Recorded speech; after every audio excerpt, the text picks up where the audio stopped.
This is Ron Ovitt, Executive Director of Empower Ministry, and I want to share with you about the spiritual gift of miracles. In 1 Corinthians 12:10, Paul writes, "To another miraculous powers," and in verse 28, God has appointed workers of miracles. According to Strong's dictionary, a miracle is a force or power, specifically miraculous power.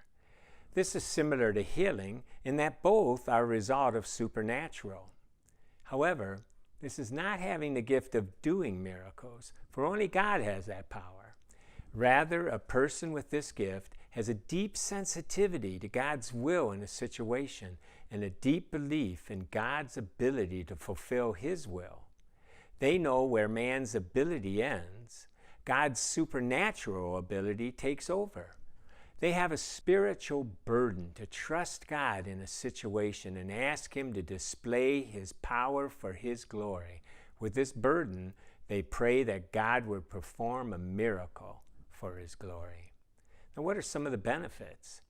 Well, God uses people in the church that have this gift to ask for His favor and blessing on the church.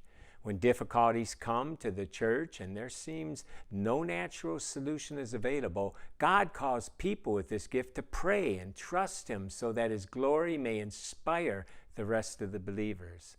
The result is a healthy church trusting and praising God for great things. There are some pitfalls.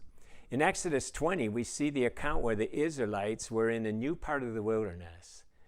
There was no water there, so they began to rebel against Moses and complain severely.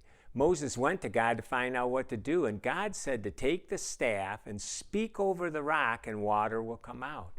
However, when Moses went back to the people, they were complaining, and he vented and said, "Listen, you rebels, must we bring you water from this rock?" And then Moses raised his hand and he struck the rock twice with the staff, and water gushed out. Now Moses forgot that the power was God's, and in his anger said, "Must we bring you water from the rock?"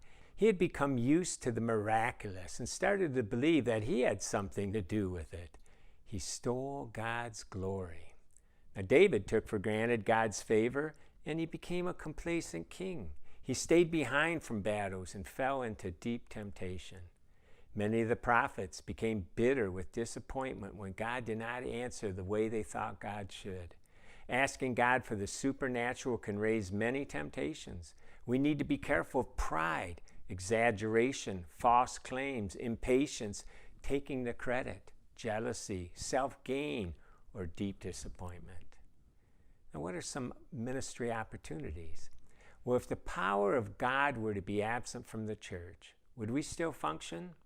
Sadly to say, many churches would.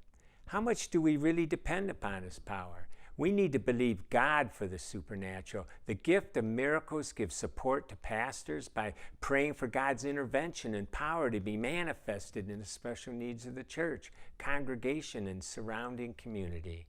The result will be God's mighty works as encouragement to the believers and signs and wonders to those that don't believe. This can help create an atmosphere of worship, praise, and holiness. What is some further training you can do? A person with this gift needs to be a student of the Bible to encourage their faith. They need to examine how God has used this gift throughout biblical history. They can listen to messages, read books, and attend training classes. They can read biographies or be mentored by others with the gift.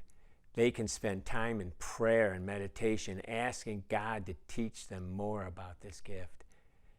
They need to spend time with God, getting to know His heart so they can listen to His voice.